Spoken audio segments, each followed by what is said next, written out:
He lied to everyone. I stood by my mother when she whispered, "Don't believe anything he says," at the family gathering. I never thought I would be the one standing in a courtroom, watching my own stepfather get handcuffed. But there I was, 38 years old, finally understanding what my mother meant when she whispered those words to me 15 years ago. The sound of metal clicking around his wrists echoed through the marble halls of justice, and I felt something I had not experienced in decades: relief. My name is Sarah Mitchell, and this is the story of how one man destroyed and rebuilt my entire family with nothing but lies. What you are about to hear will change the way you look at the people closest to you forever. It started on a humid Thursday evening in Atlanta, Georgia. The kind of evening where the air conditioning struggles against the southern heat, and everyone moves a little slower than usual. I was driving my beat-up Honda Civic through the familiar streets of Buckhead, heading to what I thought would be just another boring family dinner. My phone buzzed against the passenger seat. Mom calling. I picked up, balancing the phone between my ear and shoulder while navigating through traffic on Peachtree Road. Mom's voice sounded different, strained, like she had been crying but was trying to hide it. "Sarah, honey, are you almost here?" "About 10 minutes away. Is everything okay? You sound weird." There was a pause. Too long of a pause. "We need to talk before dinner. Can you come a few minutes early?" "Mom, what's going on?" "Just come early, okay?" "And Sarah?" "Yeah?" "Don't believe anything he says tonight." The line went dead. I stared at the phone for a moment, nearly missing my exit. Don't believe anything he says. She was talking about Richard, my stepfather of 12 years, the man who had walked me down the aisle at my wedding because my real father had been absent from my life since I was 7. Richard Blackwell was what everyone called a pillar of the community. 55 years old, silver-haired, always dressed in pressed khakis and polo shirts that screamed upper-middle-class respectability. He owned 3 successful car dealerships across metro Atlanta and was known for his generous donations to local charities. Every Sunday, he sat in the front pew of Peachtree Methodist Church, shaking hands and making small talk about golf and business. To the outside world, Richard was everything a man should be: successful, charming, reliable. He had swept my mother off her feet when she was going through her divorce from my father, and for years, I genuinely believed we had gotten lucky. Finally, a father figure who actually showed up. But as I pulled into the driveway of their sprawling colonial home in Sandy Springs, seeing Richard's black Mercedes parked perfectly in the center of the 3-car garage, something cold settled in my stomach. The house looked exactly the same as always. Perfectly manicured lawn, white columns, red brick facade that screamed American dream. But tonight, it felt different. Like I was looking at a movie set instead of the place where I had spent my college summers and holiday breaks. I knocked on the front door, even though I had a key. Something about Mom's phone call made me feel like I needed permission to enter. She opened the door immediately, as if she had been waiting right behind it. My mother, Linda, was 46 years old but looked younger, with shoulder-length blonde hair and the kind of nervous energy that comes from drinking too much coffee. Tonight, her usual bright smile was nowhere to be found. "Come in, quickly." She grabbed my arm and pulled me inside, glancing over her shoulder toward the kitchen where I could hear Richard humming some old country song while he cooked. "Mom, you're scaring me. What's going on?" She led me upstairs to her bedroom and closed the door. The room smelled like her usual vanilla perfume, but underneath it was something else. Fear, maybe? Or desperation. "I found something," she whispered, moving to her dresser and pulling out a manila folder that had been hidden beneath a stack of sweaters. "I wasn't snooping, I swear. I was just looking for our insurance papers because of that fender bender I had last week, and I found this in his home office." She handed me the folder. It was heavier than expected. "What is it?" "Look." I opened it. Inside were bank statements, legal documents, and photographs. At first glance, nothing seemed particularly shocking. Richard owned several properties, had multiple bank accounts, drove expensive cars. None of that was news. But then I looked closer. The bank statements showed deposits and withdrawals that did not make sense. Large sums of money coming in from sources I did not recognize, and even larger sums going out to accounts I had never heard of. There were property deeds for houses in Florida, South Carolina, and North Carolina that I never knew existed. And then I saw the photographs. Richard with a woman I did not recognize, standing in front of a house I had never seen. They were holding hands, smiling at the camera like a couple in love. The woman was blonde, probably in her early 40s, wearing a wedding ring. There were more photos. Richard with the same woman and 2 children who looked to be around 10 and 12 years old. They were at what appeared to be a family barbecue, everyone laughing and looking comfortable together. Who is this woman? Mom sat down on the edge of her bed, wrapping her arms around herself like she was trying to hold herself together.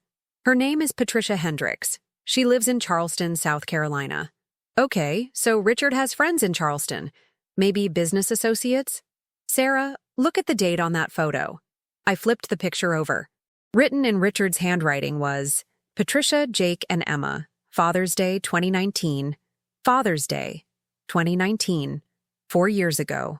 Richard had spent that Father's Day with us, right here in Atlanta. I remembered because he had grilled steaks and we had watched the Atlanta Braves game together. I don't understand. Keep looking. I flipped through more documents. A marriage certificate from Beaufort County, South Carolina, dated 2018. Richard Blackwell and Patricia Ann Hendricks. A mortgage application for a house in Charleston, listing Richard as the primary applicant and Patricia as his spouse. School enrollment forms for Jake and Emma Hendricks, listing Richard Blackwell as the father. Life insurance policies naming Patricia and the children as beneficiaries. My hands started shaking.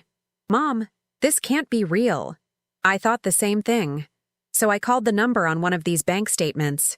She pulled out her phone and showed me the call log. A 23-minute call to a number with a South Carolina area code, placed 2 days ago. I pretended to be from the bank, said I needed to verify some account information. The woman who answered, she knew everything about Richard. His social security number, his mother's maiden name, even his birthday. And Sarah? What? She called him her husband. I sank down onto the bed next to her. My brain was struggling to process what I was looking at. Richard had another family, another wife, other children. And based on the dates, this had been going on for at least 5 years, probably longer. There's more. She handed me another set of documents. These were different. Official-looking papers from various government agencies. Richard had been collecting disability benefits in Florida under a different social security number. He had applied for small business loans in North Carolina using falsified tax returns. There were unemployment claims filed in South Carolina while he was actively running his car dealerships in Georgia. He's been committing fraud, lots of fraud. I stared at the papers, trying to make sense of the scope of what I was looking at. This was not just about having an affair or even a second family. This was systematic, calculated deception on a massive scale. How long have you known? I found the folder 3 days ago. I've been trying to figure out what to do. What do you mean, what to do? Mom, you have to call the police. She shook her head, tears starting to form in her eyes.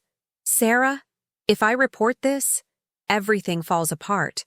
The house, the cars, my retirement account that he's been managing. Our whole life together has been built on stolen money. I understood her fear, but I could not believe what I was hearing. Mom, he's been lying to you for years. He's married to another woman. He has other children. I know. Then how can you even consider not reporting this? Because I'm 46 years old, and I don't know how to start over again. The sound of footsteps on the stairs interrupted our conversation. Richard's voice echoed up from the hallway. Ladies, dinner's ready. Hope you're hungry for my famous barbecue ribs. His voice sounded exactly the same as always. Warm, jovial, completely normal. Like he was not living a massive lie that had just destroyed my understanding of reality. Mom quickly gathered up all the documents and shoved them back into the folder. We have to go downstairs. Act normal. Act normal? Mom, are you insane? Please, Sarah. I need time to think about this. There's nothing to think about. Please. The desperation in her voice made me pause. She was scared, and she was asking for my help. Even if I disagreed with her approach, she was still my mother. Fine. But we're talking about this after dinner. We went downstairs to find Richard standing in the dining room, wearing his usual barbecue apron that read King of the Grill. The table was set with Mom's good china, and the smell of ribs and cornbread filled the air. "There are my two favorite ladies," he said, giving Mom a kiss on the cheek and pulling out her chair for her. "Sarah, you look great. How's work treating you?" I worked as a marketing coordinator for a nonprofit organization that helped domestic violence survivors. The irony was not lost on me. "It's fine, Richard. Thanks for cooking." "My pleasure. You know I love any excuse to fire up the grill." He served us plates loaded with food, keeping up a steady stream of conversation about his dealerships, the weather, and some golf tournament he had watched over the weekend. He seemed completely relaxed, completely normal. But now I knew it was all an act. I found myself studying his face, looking for signs of deception. How had I never noticed the way his eyes never quite met yours when he was talking? How had I missed the fact that he always changed the subject when anyone asked too many questions about his business trips? "So, Richard," I said, testing the waters, "how's business been lately? You've been traveling a lot more than usual." He did not miss a beat. "Oh, you know how it is. Market's been tough, so I've been looking at expanding into some new territories. Spent some time in the Carolinas last month, checking out potential locations." The Carolinas, where his other family lived. That sounds promising. Any particular cities? Mostly just driving around, getting a feel for different markets. Charleston's got potential, but the overhead costs are pretty high. He was lying so smoothly, so effortlessly, that if I had not seen the evidence upstairs, I would have believed every word. Mom was barely touching her food, just pushing it around on her plate while Richard talked. She kept glancing at me with a look that pleaded for me to keep quiet. "Linda, you feeling okay? You're awfully quiet tonight." "Just tired. Long day at work." "Well, you should take it easier. No job is worth running yourself into the ground." The concern in his voice sounded genuine. That was the most disturbing part. Even knowing what I knew, I could still see why Mom had fallen for him. Richard was convincing because he had probably been practicing these lies for so long that he believed them himself. After dinner, Richard insisted on cleaning up while Mom and I sat in the living room. I wanted to grab her hand and drag her to the car, drive straight to the police station, and end this nightmare. But she kept shaking her head at me whenever I tried to bring up what we had discovered. "Richard," Mom called toward the kitchen, "Sarah and I are going to sit on the back porch for a bit. Get some fresh air." "Sounds good. I'll join you in a few minutes." We went outside and sat on the wooden swing that Richard had installed when they first moved into the house. It overlooked their backyard, which was perfectly landscaped with flower beds and a small vegetable garden. Everything about their life looked so normal, so successful. "Mom, we can't just pretend this isn't happening." "I'm not pretending. I'm trying to figure out the best way to handle it." "The best way is to call the police." "And then what?" "Everything I've built with him disappears. The house, the security, the life I thought I had. The life you thought you had was never real." She was quiet for a long moment, looking out at the garden where Richard grew tomatoes and peppers every summer. "I know that. But it felt real. For 12 years, it felt real." "What about Patricia? What about those kids? Don't they deserve to know the truth too?" "Maybe Patricia already knows. Maybe she's okay with the arrangement." "Mom, listen to yourself. You're making excuses for a man who has been systematically lying to everyone in his life." "I'm not making excuses. I need time." Richard's voice came from behind us. "Time for what?" We both turned around. He was standing in the doorway, holding 3 glasses of iced tea. His expression was curious but not suspicious. "Just talking about Mom's work schedule," I said quickly. "She's been putting in too many hours." "Well, that's something we can definitely fix. Linda, you know I've been telling you to cut back." He handed us our drinks and sat down in one of the porch chairs. The evening air was starting to cool down, and somewhere in the distance, we could hear the sound of children playing in a neighbor's yard. "Sarah, how's your love life? Still dating that teacher?" "We broke up a few months ago." "Sorry to hear that. But hey, plenty of fish in the sea, right?" "Right." We sat there making small talk for another hour, with Richard playing the role of the caring stepfather and devoted husband. He asked about my job. told funny stories about difficult customers at his dealerships, and even offered to help me find a reliable used car since mine was getting older. It was a perfect performance. When I finally left that night, hugging both of them goodbye and promising to call soon, I felt like I was living in some kind of alternate reality. How was it possible that a man could maintain such an elaborate deception for so many years? How many other people were there like Richard, walking around with secret families and hidden lives? But more importantly, what was I going to do about it? I drove home to my apartment in Virginia Highland, my mind racing with everything I had learned. My small one-bedroom place felt cramped and messy compared to Mom and Richard's perfect house, but at least it was honest. There were no secrets hidden in my dresser drawers.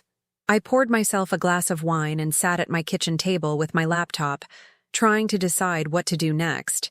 Part of me wanted to respect Mom's wishes and give her time to process everything, but another part of me knew that every day we waited was another day that Richard was stealing money and lying to multiple families. I opened my browser and typed Patricia Hendricks, Charleston, South Carolina into the search bar. It did not take long to find her. Facebook, LinkedIn, Instagram. She looked happy in her photos. Pictures of her and Richard at restaurants, on vacation, at the kids' school events. Her social media profiles listed her as married to Richard Blackwell. There were recent photos, too. As recent as last week. While I had been sitting at their dinner table listening to Richard talk about expanding his business, he had been living a completely separate life with Patricia and her children. It was not just historical deception. It was ongoing, active, and elaborate. I clicked through more photos, looking for clues about how long this had been going on. Based on what I could see, Richard had been part of Patricia's family for at least 6 years. There were Christmas photos, birthday parties, family vacations, and then I found something that made my blood run cold. A photo from just 2 months ago. Richard, Patricia, and the 2 kids standing in front of a for sale sign in a front yard. The caption read, "Exciting news. Rick surprised us with a beautiful new house in Kiowa Island. Can't wait to start our new adventure together. Rick." Patricia called him Rick. I Googled Kiowa Island and found that it was an exclusive resort community near Charleston, where houses routinely sold for over $1 million. Richard was not just maintaining 2 separate families, he was upgrading one of them. I spent the next 2 hours researching everything I could find about Richard's double life. Public records showed that he had purchased the Kiowa Island house for $1.3 million, paying cash. His Charleston address was listed on voter registration records. He had a South Carolina driver's license in addition to his Georgia one. The scope of his deception was staggering. By the time I finally went to bed, I had made my decision. I was going to call the police in the morning, with or without Mom's permission. This was not just about protecting her anymore. This was about protecting Patricia and her children, and who knows how many other people Richard might be deceiving. But when I woke up the next morning, I had 17 missed calls from Mom. I called her back immediately. "Sarah, thank God. Something's happened." "What do you mean?" "Richard's gone. He left sometime during the night, and he took everything." My heart stopped. "What do you mean, everything?" "The cars, the jewelry, all the cash from our safe, even some of my personal things. Sarah, I went to check our joint account this morning, and it's completely empty." I was already getting dressed, holding the phone between my ear and shoulder. "Did he say anything last night after I left?" "Nothing. We went to bed like normal. He even talked about planning a weekend trip to Savannah next month. When I woke up this morning, his side of the bed was cold, and there was just a note on his pillow." "What did the note say?" "It said he was sorry, but he had to handle some business out of town, that he would call me in a few days to explain everything." I was driving toward Sandy Springs before she finished the sentence. "Mom, don't touch anything else. Don't clean up, don't move anything around. We're calling the police as soon as I get there." "Sarah, I don't know if that's a good idea." "Mom, he cleaned out your bank account and disappeared in the middle of the night. This isn't about protecting your marriage anymore. This is about protecting yourself." When I arrived at the house 20 minutes later, the scene was even worse than I had imagined. Richard's closet was completely empty. His home office had been cleared out, with only the furniture remaining. Even his collection of golf trophies was gone. Mom was sitting at the kitchen table in her bathrobe, staring at a cup of coffee that had gone cold. She looked like she had aged 10 years overnight. "He took the photo albums," she said without looking up. "Our wedding pictures, vacation photos, everything. Why would he take those?" I sat down next to her and put my arm around her shoulders. "Because he's been living a lie for so long that he probably doesn't know what's real anymore. I keep thinking about all the signs I missed, the business trips that lasted longer than they should have, the phone calls he would take in another room, the way he never wanted to talk about his family back in Tennessee. You couldn't have known, Mom. This isn't your fault. Isn't it, though? I was so desperate to have someone take care of me after your father left that I didn't ask the right questions." I had never heard her talk about her divorce from my father with such honesty. For years, she had maintained that it was a mutual decision, that they had simply grown apart. But now I was seeing the vulnerability that had made her an easy target for someone like Richard. "We need to call the police now." She nodded, finally seeming to understand that we had moved beyond the point where she could protect Richard or their life together. The Sandy Springs Police Department sent Detective Maria Rodriguez, a woman in her early 40s with sharp eyes and the kind of no-nonsense attitude that made me feel like we were finally in capable hands. Detective Rodriguez listened to our story without interruption, taking notes and occasionally asking for clarification. When we showed her the manila folder with all the evidence of Richard's double life, her expression grew more serious. "Mrs. Blackwell, I need to ask you some difficult questions. Did you have any knowledge of your husband's activities in other states?" "None. I thought he was just successful in business." "Did you ever sign any documents that you didn't fully understand?" Mom's face went pale. "There were some papers a few years ago. Richard said they were related to expanding his business, that I needed to sign them as his spouse for tax purposes." "Do you remember what kind of documents?" "Loan applications, I think. Maybe some property transfers. He said it was all routine." Detective Rodriguez made more notes. "We're going to need copies of everything in that folder, and I'm going to need you to come down to the station this afternoon to make a formal statement." "Am I in trouble?" "Right now, you appear to be a victim, but we'll need to investigate the extent of your involvement in any financial transactions." After the detective left, Mom and I spent the rest of the morning going through the house, trying to figure out what else Richard had taken. It was like an archaeological dig, uncovering the layers of their shared life and trying to determine what had been real and what had been part of his elaborate deception. We found more evidence hidden in places Mom had never thought to look. A second cell phone taped to the underside of his desk drawer. Credit cards and names I did not recognize. A key that did not match any lock in the house. But the most disturbing discovery was in the garage. Richard's workbench had a false bottom, and inside we found a collection of identification documents. Driver's licenses from multiple states, all with Richard's photo, but different names. Social security cards that did not match the number Mom had on their tax returns. Even a passport with his picture but listing his name as Robert Hendricks. "He wasn't just Richard Blackwell," I said, staring at the documents. "He was multiple people." Mom picked up one of the fake IDs, a Florida driver's license that listed his name as Rick Matthews. "How many families do you think he had?" It was a question I had been afraid to ask. That afternoon, while Mom was at the police station giving her statement, I decided to do some investigating of my own. I called the Charleston number I had found in Richard's documents. A woman answered on the third ring. "Hello? Hi. Is this Patricia?" "Yes, who's this?" "My name is Sarah Mitchell. I think we need to talk about Richard Blackwell." There was a long pause. "How do you know Rick?" "He's my stepfather. Or at least, I thought he was." Another pause, longer this time. "I think you might have the wrong number. Patricia, I know about Atlanta. I know about my mother, Linda. And I know that Richard has been lying to both of you." I heard her intake of breath. "Who did you say you were?" "I'm Linda's daughter. Richard has been married to my mother for 12 years, living in Georgia, running car dealerships. But I found evidence that he's also been living with you and your children in Charleston." "That's impossible." "I have photographs, Patricia. Pictures of you and Richard and your kids. Bank statements showing properties in both states. Marriage certificates." The line was quiet for so long that I thought she had hung up. "Patricia? I'm here." Her voice was shaky now. "Rick told me he was divorced. He said his ex-wife lived in Florida, and that they didn't have any children together. He's not divorced, Patricia. He's been living a double life. That can't be true. We've been together for 6 years. We just bought a house together. He's been helping me raise my kids since their father died. The pain in her voice was heartbreaking. She was as much a victim as my mother, maybe more so because she had children involved. Patricia, I think there are things we both need to know. Would you be willing to meet somewhere? Maybe we can figure this out together. I don't know. This is all so confusing. Richard disappeared last night. He cleaned out my mother's bank accounts and left town. Have you heard from him?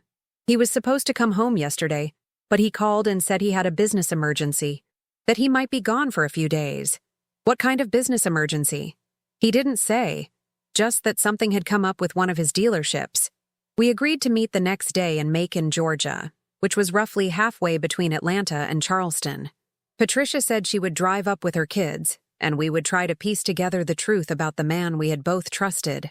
After I hung up, I sat in my car in the police station parking lot, trying to process everything that had happened in the past 48 hours. 2 days ago, I had thought I understood my family.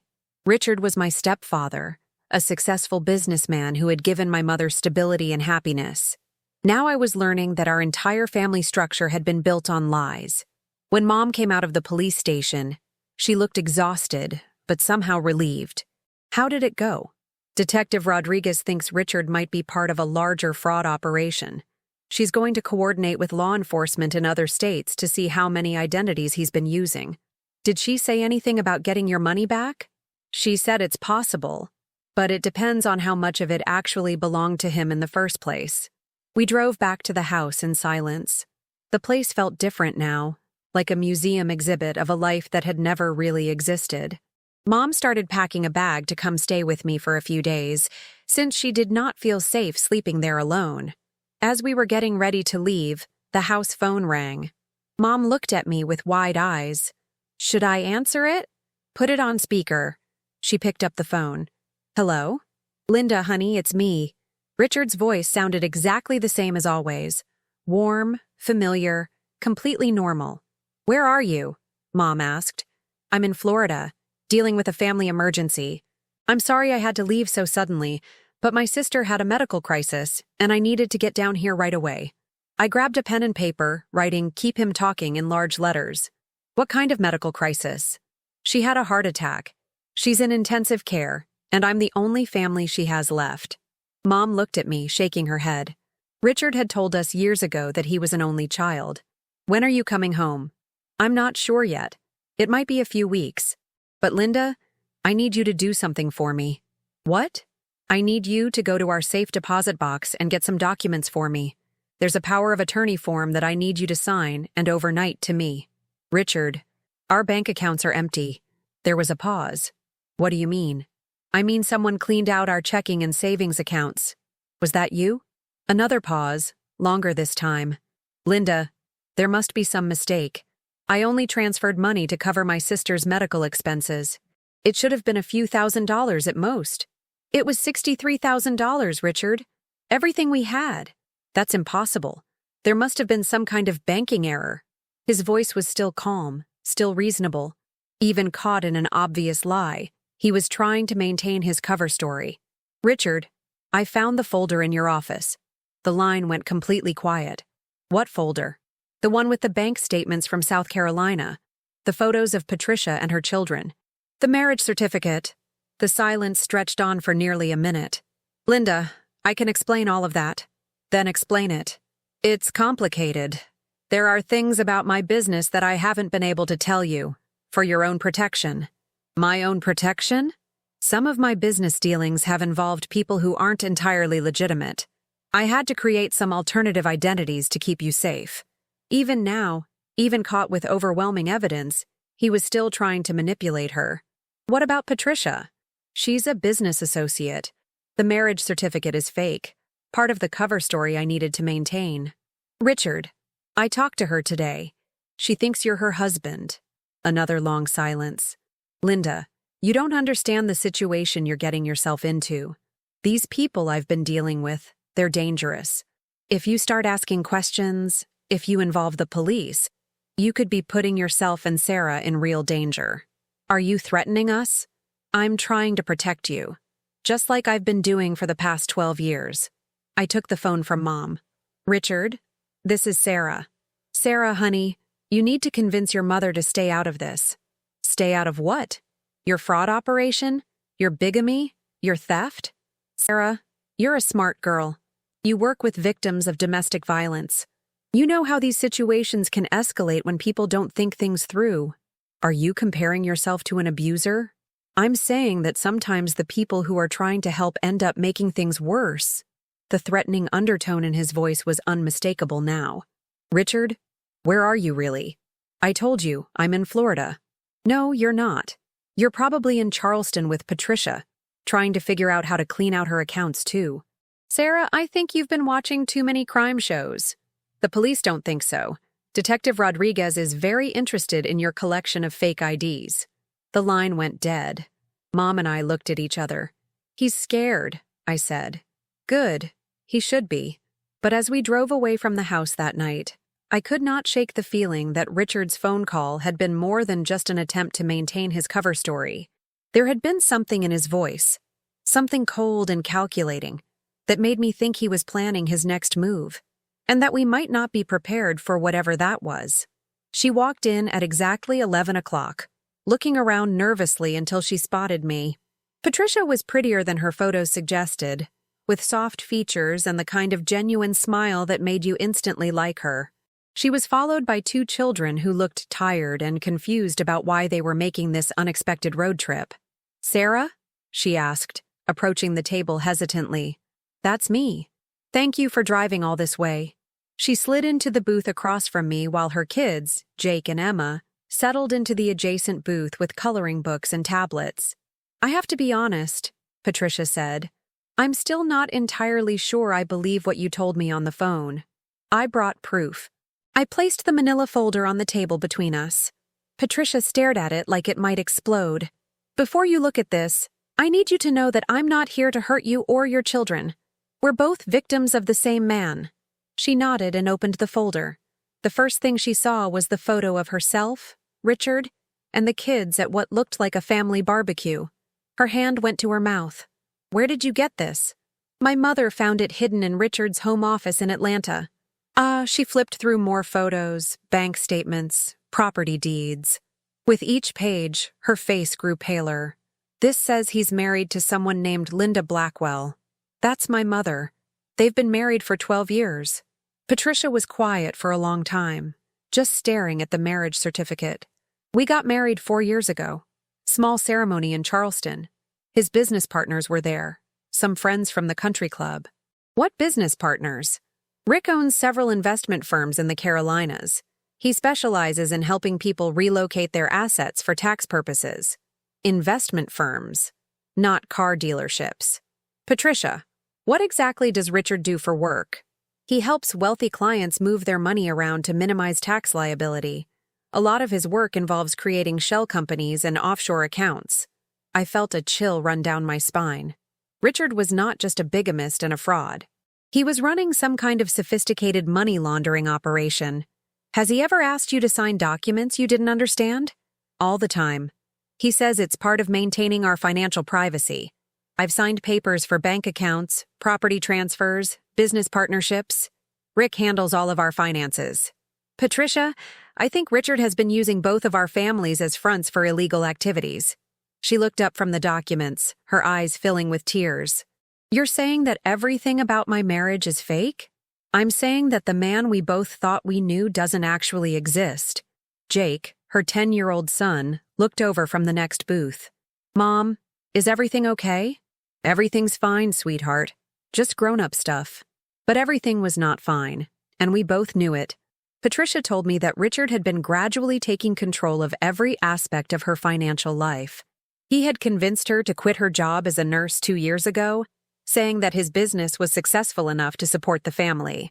He managed all their bank accounts, paid all their bills, and handled their taxes. I don't even know how much money we have, she admitted. Rick says it's better if I don't worry about those details. When was the last time you saw a bank statement? I haven't seen one in over a year. The scope of Richard's manipulation was staggering. He had isolated both of our families financially, making us completely dependent on him while he systematically stole from everyone around him. "We need to call the police," I said. "What about the kids? If Rick gets arrested, what happens to us?" "What happens if he doesn't get arrested?" "Patricia, he's already disappeared with my mother's life savings. How long before he does the same thing to you?"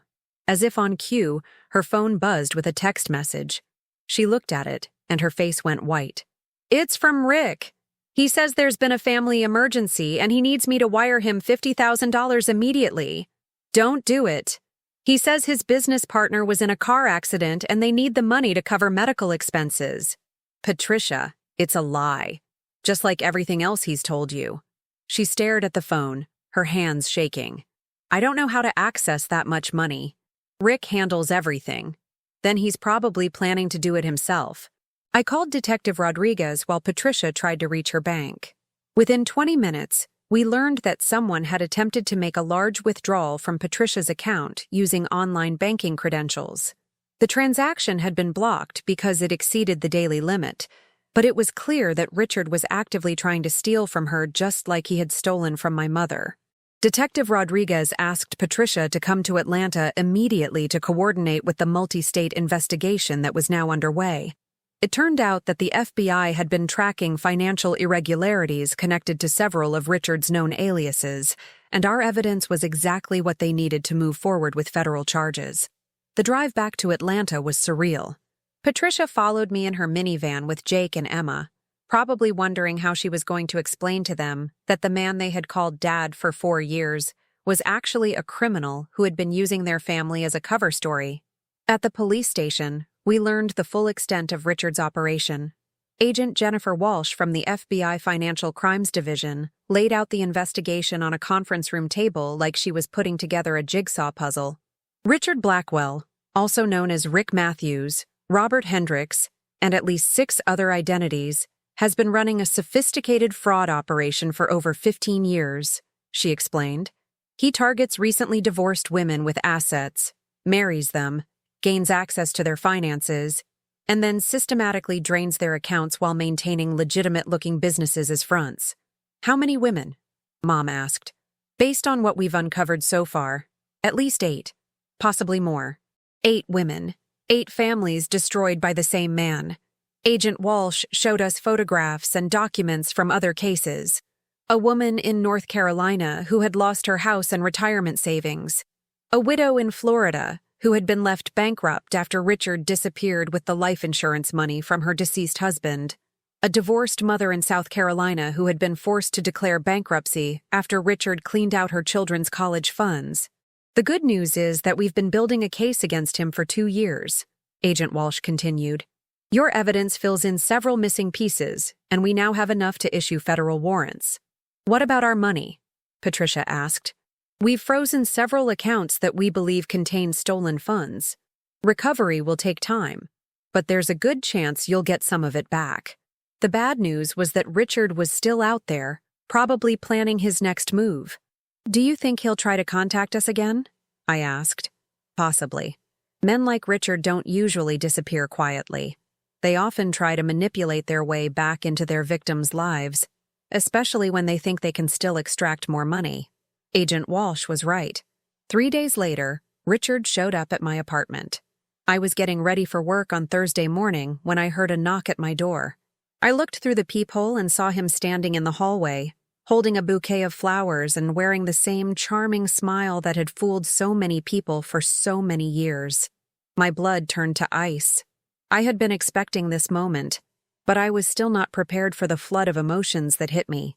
Fear, anger, and strangely, a small part of me that was still the little girl who had wanted so desperately to have a father figure in her life. "Sarah, I know you're in there," he said through the door. "We need to talk." I called 911 while he continued knocking. "There's someone at my door who has a federal warrant out for his arrest," I told the dispatcher. "We need to clear up this misunderstanding," Richard continued. "I can explain everything if you'll just give me 5 minutes." The police arrived within 10 minutes, but by then, Richard was gone. The only trace of him was the bouquet of flowers he had left on my doormat, with a note that read, "Family forgives family. Love, Dad." The audacity of calling himself my dad, even after everything we had discovered, was breathtaking. Agent Walsh increased security around both our families and put out a broader alert for Richard's arrest, but he seemed to have vanished completely, leaving behind only the financial wreckage of multiple destroyed lives. 2 weeks later, we got the call we had been waiting for. Richard had been arrested in Miami, trying to board a flight to Costa Rica using another fake passport. In his luggage, agents found over $200,000 in cash, multiple fake IDs, and documents related to bank accounts in 3 different countries. The arrest made national news. "Bigamist scam artist ran multi-state fraud operation," read the headline in the Atlanta Journal-Constitution. The story detailed how Richard had maintained at least 4 separate identities simultaneously, married multiple women, and stolen over $2 million over the course of 15 years. But the media coverage also brought forward other victims. A woman in Texas called the FBI tip line after seeing Richard's photo on the news. She had been married to him for 3 years under the name Robert Matthews, and he had disappeared with her divorce settlement and her teenage daughter's trust fund. Another woman from Arizona had been engaged to Richard just 6 months ago. He had convinced her to take out a second mortgage on her house to invest in one of his businesses, then vanished with the money. The final count was 12 women across 8 states, with total losses exceeding $4 million. Patricia and I stayed in touch throughout the legal proceedings. We had formed an unlikely friendship based on shared trauma and the strange bond of having been deceived by the same man. Her children struggled with understanding why Dad Rick was suddenly gone, and she had to make the difficult decision to move back in with her parents while she tried to rebuild her financial life. Mom eventually got about 60% of her money back through asset recovery, but the emotional toll was harder to quantify. She started seeing a therapist who specialized in financial abuse and slowly began to rebuild her sense of self-worth. The trial lasted 3 weeks. Richard's defense attorney tried to argue that he was a legitimate businessman who had made some questionable decisions, but the evidence was overwhelming. Bank records, testimony from multiple victims, and recordings of phone calls where Richard had threatened witnesses painted a clear picture of a man who had spent years systematically destroying lives. I testified on the 3rd day of the trial, looking directly at Richard as I described finding the evidence of his double life and watching my mother's world fall apart. He stared back at me with no expression at all, as if I were a stranger describing events that had nothing to do with him. Patricia testified the next day, breaking down as she described how Richard had convinced her to put his name on her house deed and drain her late husband's life insurance policy. Her children had to leave the courtroom when she started crying, but the most powerful testimony came from Sandra Williams, a widow from Jacksonville who had been married to Richard for 5 years, under the name Rick Henderson. She had met him at a grief support group just 6 months after her husband died, and Richard had spent 2 years slowly gaining her trust before disappearing with her entire inheritance. "He knew exactly how to find broken women," Sandra said from the witness stand. "He studied us like a predator studies prey, learning our weaknesses and figuring out how to exploit them." The jury deliberated for less than 4 hours. Richard was convicted on 37 federal charges, including wire fraud, mail fraud, money laundering, and identity theft. The judge sentenced him to 25 years in federal prison without the possibility of parole. As the bailiff led him away in handcuffs, Richard turned back to look at the gallery where all of his victims were sitting. For just a moment, his mask slipped, and I saw something in his eyes that I had never seen before. Not remorse, not regret. Rage. Pure, cold rage at being caught. After the sentencing, Patricia and I went to lunch at a small cafe near the courthouse. We sat mostly in silence, picking at our food and trying to process the fact that this chapter of our lives was finally over. "Do you think he ever cared about any of us?" Patricia asked. "I used to think he cared about my mother, at least a little bit. But now I think we were all just resources to him, things to be used and discarded when they were no longer profitable. I keep thinking about all the moments that felt real. Family dinners, birthday parties, school events where he acted like he genuinely loved Jake and Emma. Maybe those moments were real to us, even if they weren't real to him. The kids still ask about him sometimes.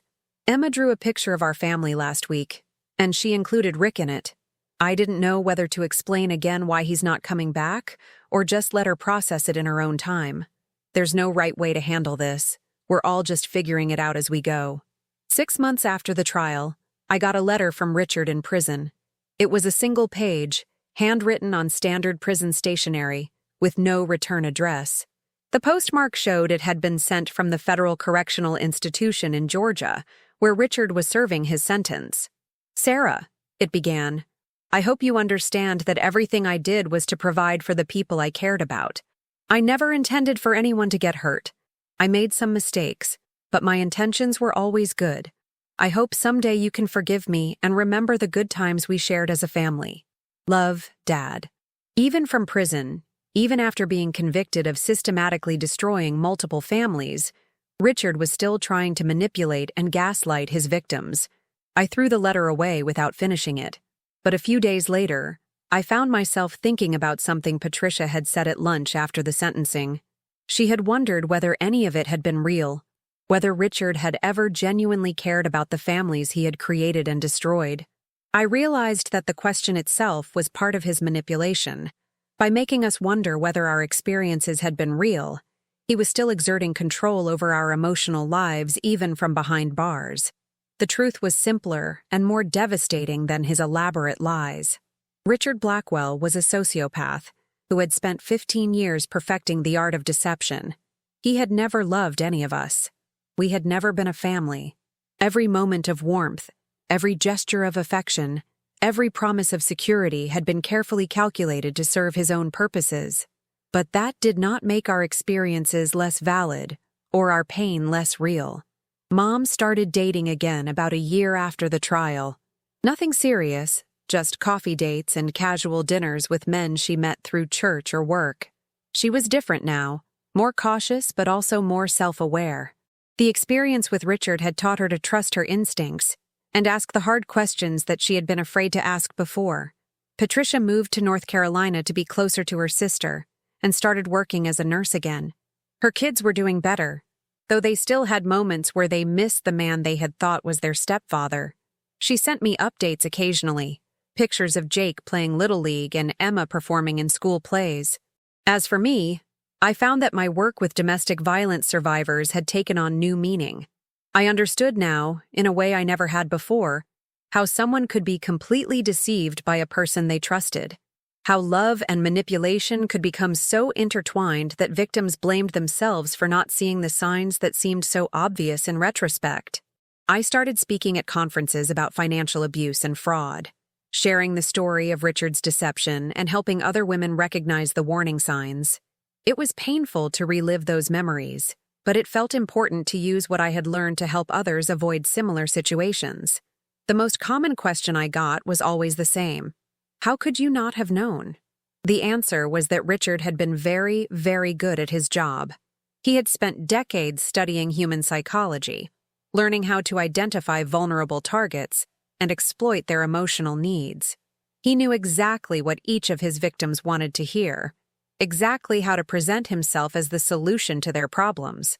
But more than that, he understood that people want to believe in love, security, and family. He weaponized those fundamental human needs against the women who trusted him. The hardest part was accepting that there had been signs we missed or ignored. Mom admitted that she had always wondered why Richard never talked about his childhood or his family background. I remembered thinking it was strange that he never wanted to visit other cities or meet new people when we traveled together. But hindsight is a cruel teacher. It shows you all the clues you missed while offering no way to go back and change your decisions. 2 years after Richard's conviction, I got a call from Agent Walsh. "Sarah, I wanted to let you know that we've identified 3 more victims, women who saw the news coverage of the trial and came forward with their stories. How many does that make total? 15 confirmed victims across 10 states. But we think there may be more who haven't come forward yet. 15 families destroyed by one man's greed and manipulation. There's something else," Agent Walsh continued. "Richard has been trying to file appeals from prison, claiming that his conviction was based on circumstantial evidence. His new attorney is arguing that some of his relationships were legitimate and that the fraud charges should be reduced.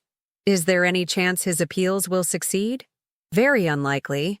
The evidence against him is overwhelming, and federal judges don't usually overturn financial fraud convictions. But I wanted you to know in case you hear about it in the news. The idea that Richard was still trying to manipulate the legal system from prison did not surprise me. Men like him never stopped trying to control the narrative, even when they had lost everything. But his attempts to appeal his conviction only reinforced what I had learned about his character. Richard would never accept responsibility for the damage he had caused. He would never acknowledge the pain he had inflicted on the people who had trusted him. And that was probably the most honest thing about him.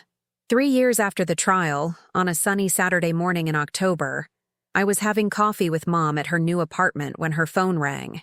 It was Detective Rodriguez from the Sandy Springs Police Department.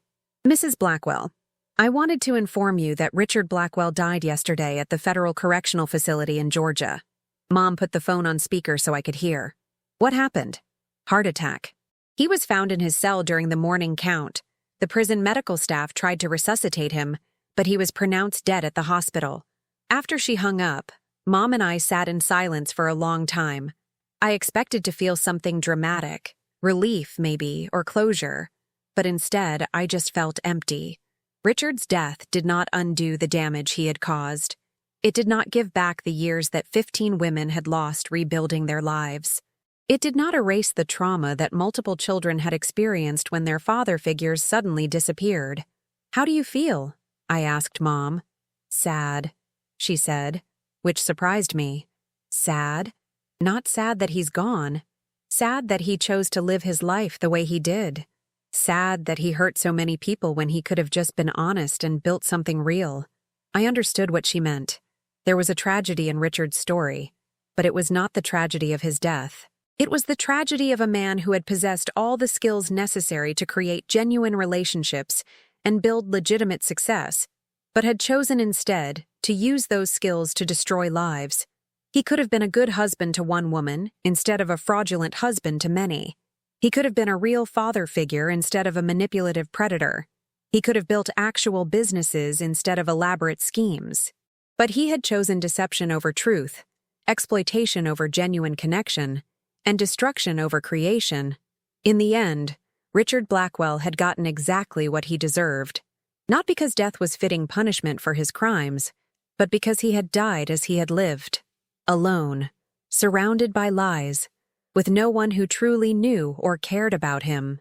The man who had spent years pretending to be everyone's beloved husband and father died without a single person who mourned the loss of who he actually was, because nobody, including Richard himself, had ever known who that person was. Today, 5 years after that first family dinner when Mom whispered her warning about not believing anything he said, I understand that she was not just talking about Richard. She was talking about the stories we tell ourselves about the people we love, the narratives we create to make sense of relationships that seem too good to be true. Sometimes the people closest to us are exactly who they appear to be, and sometimes they are elaborate performances designed to hide something much darker underneath. The trick is learning to tell the difference. My mother was right that night. We should not have believed anything he said. But more importantly, we should have believed in ourselves enough to ask the questions that might have revealed the truth sooner. That is the lesson I carry with me now, and the one I try to share with every woman who finds herself wondering whether the man she loves is really who he claims to be. Trust your instincts. Ask the hard questions. And remember that healthy relationships are built on transparency, not on faith in elaborate stories that cannot be verified. Because somewhere out there, right now, another Richard Blackwell is sitting at another family dinner, charming another woman into believing his lies. And the only thing standing between her and the same devastation we experienced is her willingness to listen to that small voice in her head that whispers, "Don't believe anything he says."